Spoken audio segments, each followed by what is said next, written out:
When we filed this motion to disqualify, and when I say we, I mean Mr. Robinson's counsel, we fully expected that what the Utah County attorneys would do is refer the motion to the Attorney General's office so that the Utah County attorneys are not in the position of representing their own interests as potentially conflicted attorneys in a potentially conflicted office, and representing the state's interest in the prosecution. We heard informally from the state's attorneys that they were preparing a response and when it would be provided. And then what we received, and again, I'm bearing in mind that we're in an open hearing at the moment, was a brief where I'm going to say the unsworn representations of two attorneys from that office are basically integrated into points and authorities. We don't have affidavits from Mr. Gray or from the other attorney. We have argument. We noted in our reply that we were surprised, that's in footnote 2 at page 4, that the Utah County attorneys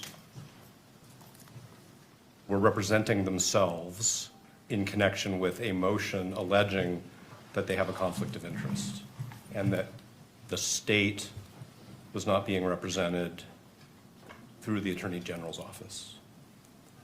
We did some further research on this, and you know, we have some case law that we can provide the court. I suspect that the court is very familiar with the fact, just from its own experience, that in appropriate circumstances, the Attorney General's office can either, one, represent the state in what was a county prosecution with respect to a disqualification motion so that the boundaries are clear, or if there's an ultimate finding or conclusion that there is a conflict of interest, take over the prosecution or assign it to another county.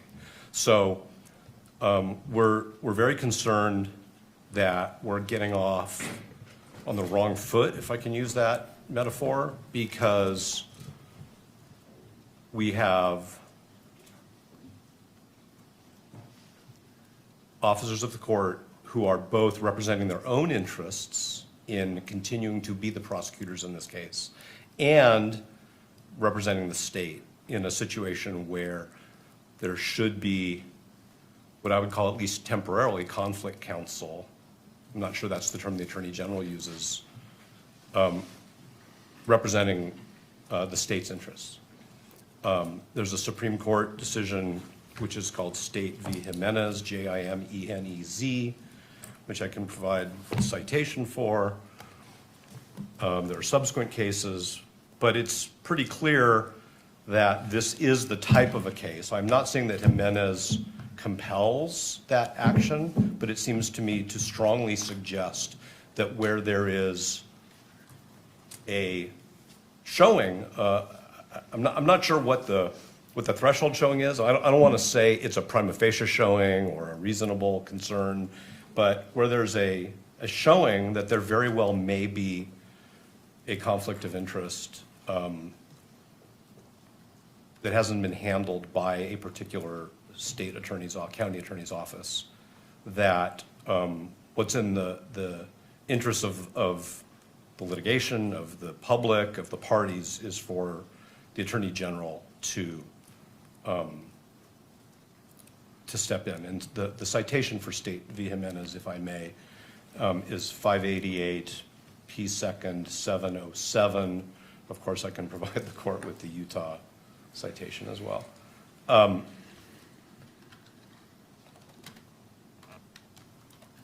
This court actually has the authority under that case, State v. Jimenez, to direct the Attorney General to step in Thank you for watching. Subscribe below and download our NewsNation app right now on your phone, and you will get fact-based, unbiased news for all Americans.